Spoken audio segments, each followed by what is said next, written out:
This is TLV1.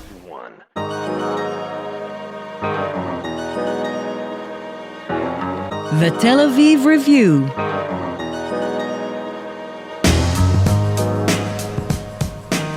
Hello and welcome to the Tel Aviv Review. I'm Dahlia Shendlin. And I'm Gilad Halpern.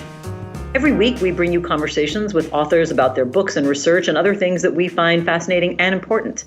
If you like us, please consider becoming a Patreon supporter by going to our homepage, tlv1.fm/Tel Aviv Review. Scroll to the bottom and click the big red button that says Patreon. Click and support us. We are counting on you. Our guest today is Amalia Sa'ar, professor of anthropology at the University of Haifa, specializing in cultural anthropology, gender studies, and urban anthropology, among other things.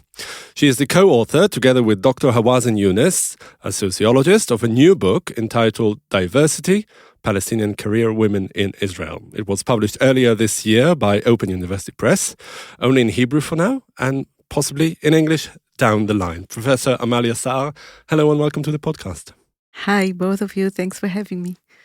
So the object of your research is highly educated, professional Palestinian Arab women in Israel. We're talking about lawyers, doctors, engineers. Can you walk us through the background and changes in their education patterns and their employment patterns of these very women? Should we see this as a story of a linear progress or maybe something more circuitous? Let me say at the outset that we decided to do this research because it's very innovative. There's quite a lot of research about Palestinian women in Israel and in the West Bank that focuses on this empowerment, on poverty, on not being in the workforce, on problems. And we thought it's time to turn the spotlight to successful women, particularly that there's a huge surge in academic women who go to untraditional professions. I mean, medical doctors, there have been medical doctors, are medical doctors for many years, but not in this scope. Lawyers too, high-tech engineers, high-tech professions, that's very new. And all in all three professions, the numbers represent a huge leap. So we're talking about a new phenomenon. Very new, right? We're talking about just a few years. Well, I would say the new millennium, but even more so the last decade or so. And it's part of a growing middle class with middle class lifestyles. I mean, these are not just women. We focused on women, but there are men as well. And young families with two professional couples who were both professionals, high aspiring, mobile. In other words, yuppies. Well, some, not all, some. The Palestinian society in Israel is immersed in late capitalist consumerism, just like the rest of us. And it's interesting because this is a society that is beset with by poverty and disempowerment and discrimination, political discrimination. Yet it all happens together in the same community, sometimes in the same families. Can you give us a sense of the scope of the change? Do you have ways of quantifying it or any particular characteristics that really indicate why this is such a big... Well, I mean, just for example, that we know that there are more women, Palestinian women in Israel, studying in the fields of higher education that you're looking at than men. That's just one thing that stood out to me. Are there other examples? And why is that? Why is there this gap between women and men? There's a consistent rise in the participation of Arab students in academia generally in Israel.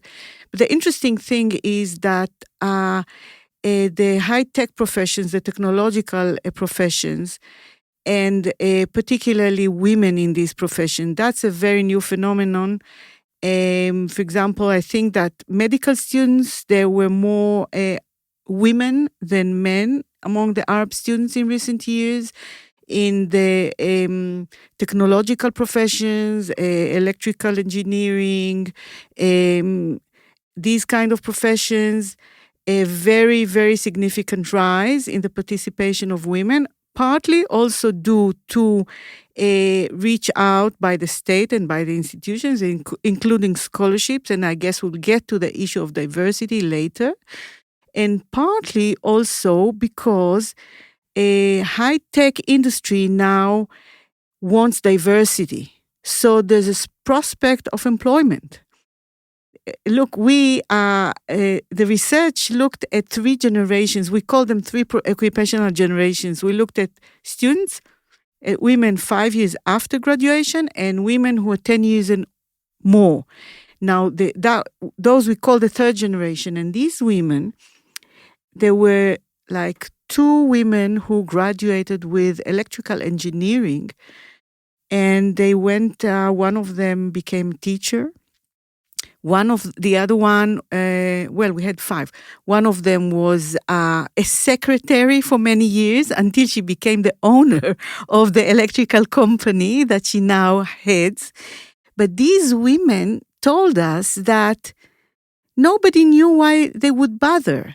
Even the men who went to study these professions back then weren't sure they would become employed. So many of them went to become teachers. Whereas now, people are sought after, they're groomed. I did participant observation in a big conference by an international bank that came to Israel and gathered specifically Arab students to encourage them to become employed in the bank, in the IT section of the bank, because the industry wants diversity. And the related reason is that women who go to university to these professions now, they have other women like them. They're not soul birds. How does this search for diversity in the industry clash with ingrained attitudes of the Israeli Jews who constitute the majority of the employees in these companies, and probably they're owned by Jews? The bosses of these women are, in most cases, Jews themselves. Where does it clash with the prejudice that is prevalent after all? Okay. Does it necessarily clash? Is it always a clash, or is there also some integration and harmony in this effort? So let me just give a little background here about the book. The book has 2 main components. One is we tell the story of the women. We describe the journeys of the women. And the other one, we write about diversity. So the diversity section is about the receiving society, okay? And now Israel, in the past decade and a half or 2 decades, has this very interesting paradox, which I call in a different book, economic citizenship. That is, on the one hand, it wants to integrate the Arab citizens, and on the other hand, of the same governments, it wants to exclude them further, but through legislation and open racism. So these 2 forces operate together. I call it economic citizenship because I think that Israel, which initially defines itself as Jewish and democratic, which clash, okay, actually wants to bypass this problem, not by making it, reducing Jewish domination, but by offering to the Arab citizens a supposedly bypass track. You're not going to become part of the core of this state and society, but we're going to make your life easier. You're going to have more room for economic prosperity. You will feel better, and we will be contributed by your increased production. It's sort of a domestic version of the so-called economic peace that Netanyahu offered the Palestinian Authority. Yes, it's part of that, of course. And now, when you bring this down to workplaces, then workplaces are comprised of people who live in the society, and they come with a bundle of stereotypes and preconceived ideas and so on and so forth. And here there are differences in the different industries. Hospitals in Israel have very high proportion of Arab nurses and doctors, medical doctors. In fact, without them, we would be doomed as a society.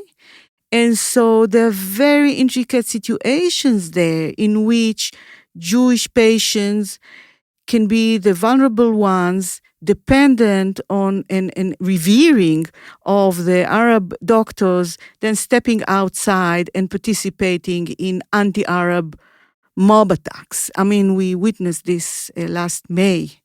It was very painful. In the legal professions, there are differences between public law, public sector and private sectors. Now, the private sector now wants to integrate Arabs because they want the Arab clients. They want more market.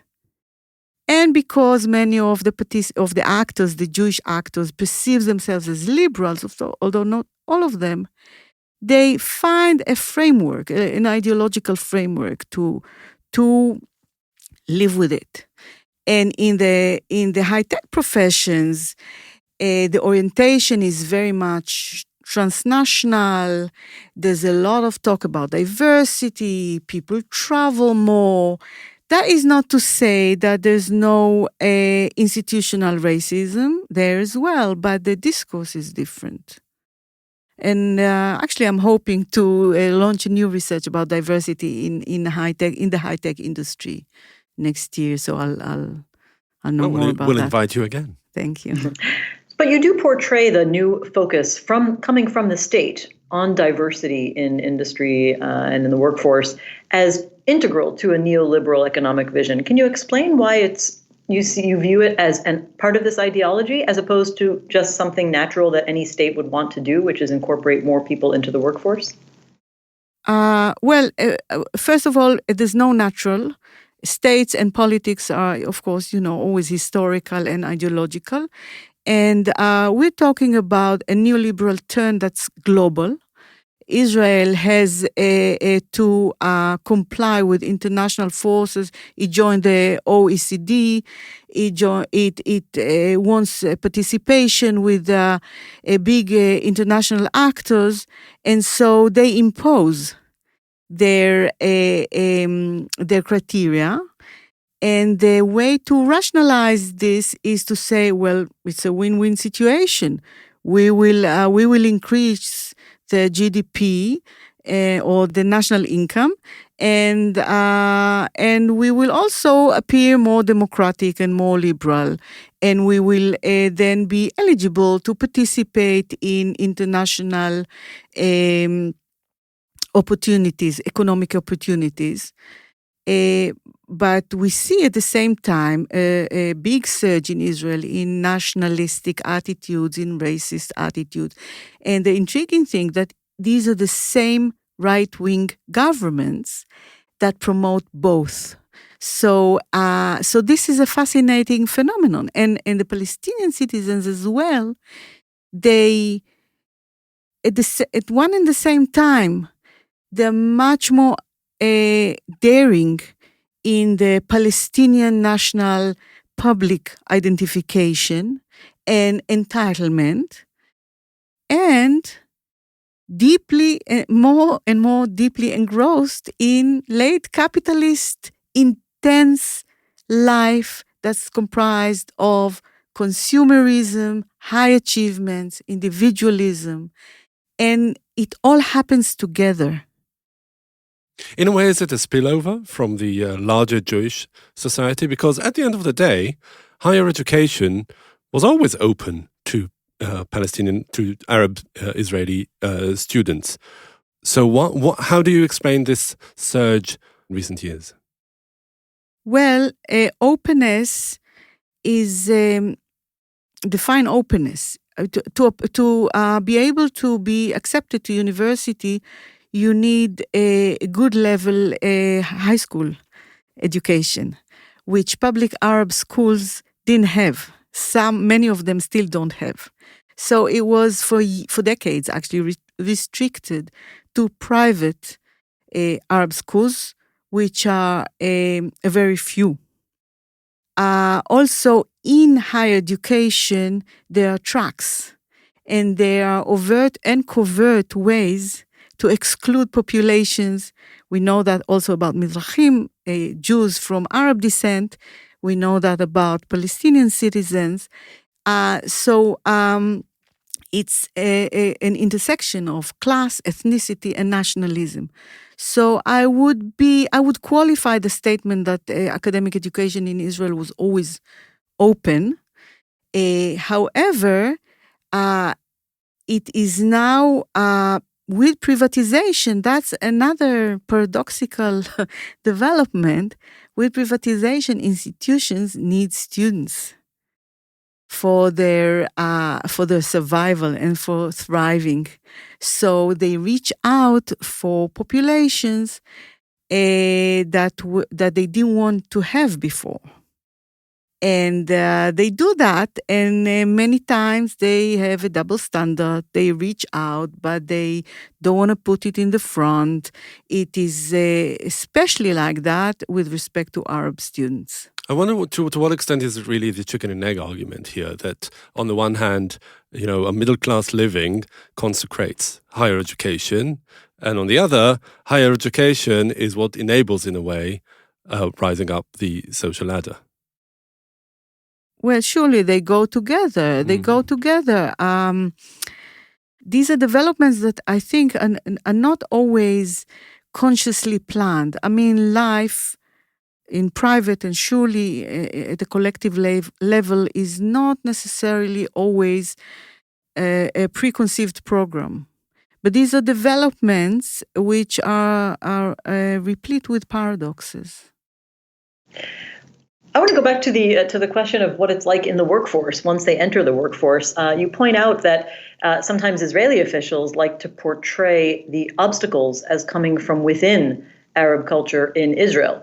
But on the other hand, there is institutional racism once they try to enter the workforce. Can you explain the arguments for each side? Because some of them came out even in your interviews, but ultimately you fall out on one side. And can you explain why? So, yes, thank you for this question. This is a very important point for me. As an anthropologist, I'm interested at how, we know that there are structural barriers and political discrimination. This has been documented. One of the things that we're interested to figure out in the book is how cultural scripts operate in an intersection with structural barriers. And we take two cultural scripts. I'll get to your question in a minute.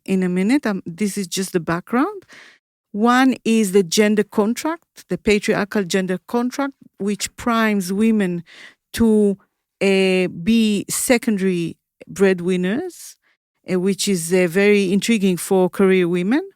Of course, in reality, these are dual couple bread earners, but the cultural script, women have to work with and adapt the cultural script. And this cultural script applies not just to the women and their families, but also to the workforce, where, by the way, it applies also to Jewish women who are perceived slightly out of place in career environments. The other cultural script that we're looking at in the book is the Jewish domination cultural script, which, according to which career environments naturally, quote unquote, should be manned by Jews, preferably Jewish men. Okay, so we are exploring the adaptation of cultural scripts. But here, there's a danger zone for us, because the discourse about Arab women, like the discourse about other women generally and racialized women, very easily drifts into what we call in the book culturism.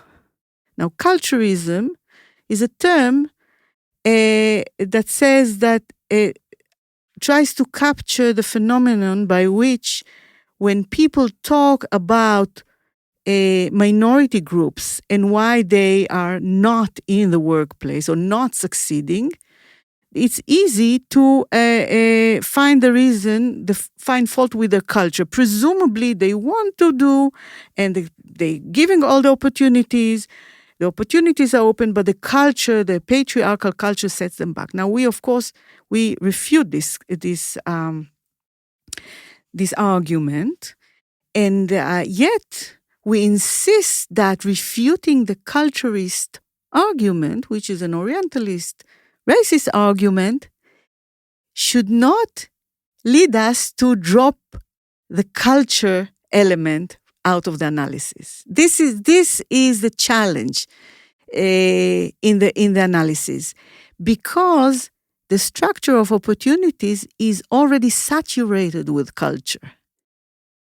Only for the dominant group, this is denied. The dominant group doesn't understand that the career environment is saturated with values, with norms, which are culturally specific.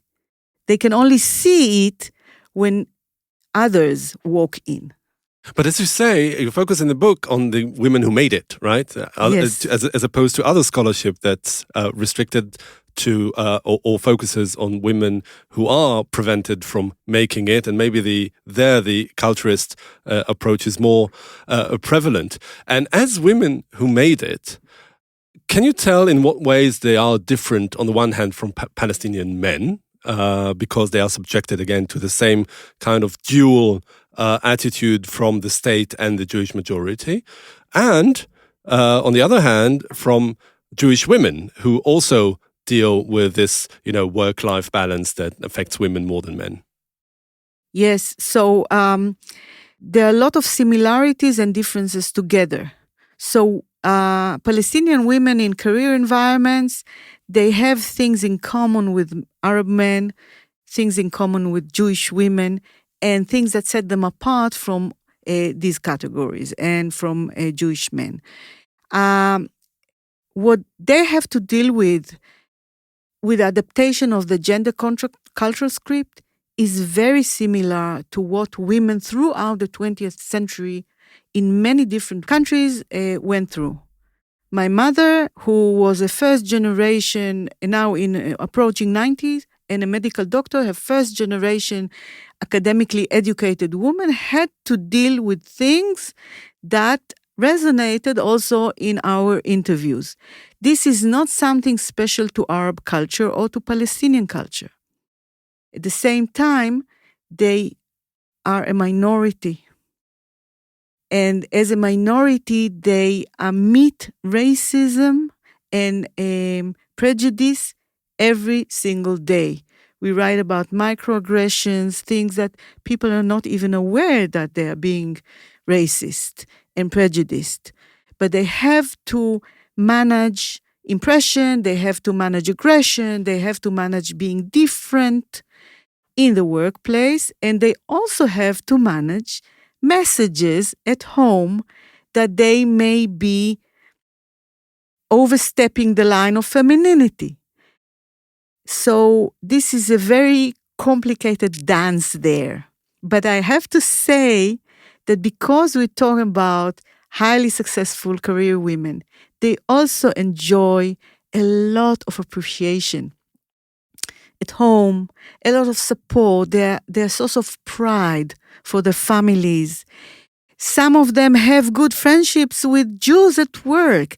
It's a complicated, a very rich and nuanced situation, but it's also very easy to see the structures of discrimination there, the intersection of sexism and racism. I want to try to understand one of the challenging debates within the studies of gender and feminism, starting with the old, I would say, I'm calling it the old sort of Orientalist gaze of feminism, that women in the Middle East simply need to be enlightened and westernized and break out of their patriarchal family structures, and that they don't have much agency. And then the critique of that, the post-colonial critique that essentially, there has to be a way of women becoming more liberated, but in ways that don't force them to disconnect with their culture. Can you explain that divide better than I just have? And no, where actually, you fall out? you explained it very nicely. And I would locate our book in the post-colonial feminist perspective. And yes, the state of Israel for years perceived itself as the savior of Palestinian women from their presumably traditional culture. Now, this was a very convenient way to overlook the political responsibility of the state for the exclusion of of Palestinian women from the workforce and from career environments. Now, the breakthrough came because of political interests and not because of any state's benevolence. And we talked a little bit about the political and economic interests in late capitalism, the neoliberal turn. In retrospect, the state likes to dress it up as benevolence. However, we have a lot about women's agency in the book, women's creativity, ingenuity, bravery, hard work. And as I wrote in an article, like I think 15 years earlier, my understanding of agency, at least in the case of Palestinian women in Israel, is that it happens in the cracks of the structure. There are many structures. There's the state structure, the patriarchal structure of the family of the state is also a patriarchal, but also a racist structure. There's a community structure and a religious structure. These structures work in tandem, but there are also incongruities and cracks, and these tensions are where women exercise agency. I wonder about this, diversity trend. You said it came from, it's reflective of a very specific late capitalist culture, and I wonder, much of the critique of late capitalism sees the cultural aspects of it as a facade, as something that is merely a money-making machine. Look at us, we are diverse, therefore we deserve more clients or more business. And I'd like to ask you whether, according to the experience of the women that you interviewed, whether there's any substance in it as well as just a facade. So here again, complexity is the answer. There's a lot of facade or a lot of convenience in diversity policies in Israel as elsewhere. However, there are also tangible benefits, like scholarships, like slots in different institutions, targeting Arabs, targeting Arab women. Affirmative action of sorts? Affirmative action slots. Of course, affirmative action can easily become a ceiling that blocks progress. I could give a whole podcast about affirmative action, but I'm not going to do it now. But you also document quite a lot of programs coming from civil society and more holistic support. Yes. So once the token of diversity penetrated, and it could penetrate because it is dressed as apolitical, therefore not antagonizing. Once it's in, and we're not saying Palestinian, we're saying Arab women, which passes as, easier for the Jews, and we're talking about diversity, then organizations, activist organizations, lobbying organizations can negotiate bargains.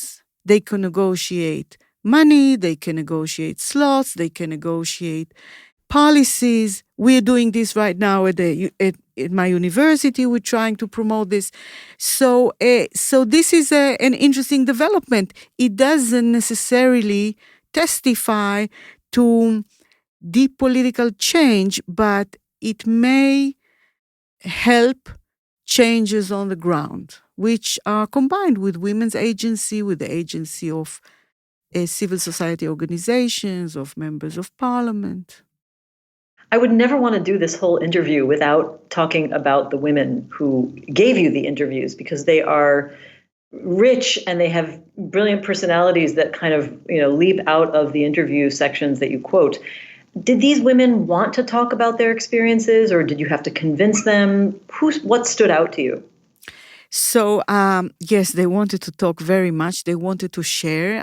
I want to emphasize that it was Hawazin, then my student, and now my colleague, who did most of the interviews. And so there was a closeness there. We had difficulty only with medical doctors for the sheer fact that they didn't have time to breathe. So they couldn't fit in interviews. That was crazy to get the medical doctors to be interviewed, but we succeeded. And yes, they wanted to share. The interviews oftentimes turned into conversations, because Hawazin is also a Palestinian career woman. And so there's affinity there. And I had similar experiences in my other projects and interviews, that oftentimes they become conversations. This is not to ignore power differences in the interview, in the study setup, but these are interviews who are interested. They're open-ended. So we really wanted to give the women an opportunity to relate their journeys, the complexities of their journeys, and we were not judgmental. And all in all, these are success stories. That's not to say that they didn't have frustrations or pain. They do. What's really your impression of these women? Are they really exceptional personalities? Are they heroines in your view, having overcome so many challenges? I don't tend to think about people as in terms of heroity and heroines. They are, but all of them are very smart. For example, the medical doctors and the medical students, they all studied in Israel. We know how hard it is to get accepted. They are top-notch, all three professions. What surprised you from the interviews? Do you remember reading a transcript or talking to somebody and saying, I didn't quite expect this, or something that really stayed with you? Well, I can't say I was surprised, because for many years I've been attuned to contradictions, but things that's your job after all, isn't it? But things that stayed with me are mostly a deep appreciation of women's hard work and ambition and capacity to manage complex situations and not give up. Well, on this rather optimistic and happy note, Professor Amalia Sa'ar, thank you very much for joining us today to talk to us about your new book, co-authored with Dr. Hawazin Yunus, Diversity: Palestinian Career Women in Israel. Thank you very much. Thank you. And also big thanks to Itai Shelem, the manager of TLV1 Studios, and our producer Ariel Cohen. And now we've got a request. Many or most of you listen to us on the Apple Podcasts app, and would like to ask you to please consider writing us a review of any kind, good, bad, ugly, whatever. You too can support us by going to our website and subscribing onto our Patreon campaign. Check out our archive. It has well over 700 interviews. You can like us on Facebook and follow me, Dalia, and the podcast on Twitter. And of course, join us again next week for another edition of the Tel Aviv Review. And until then, from Dalia and from me, goodbye.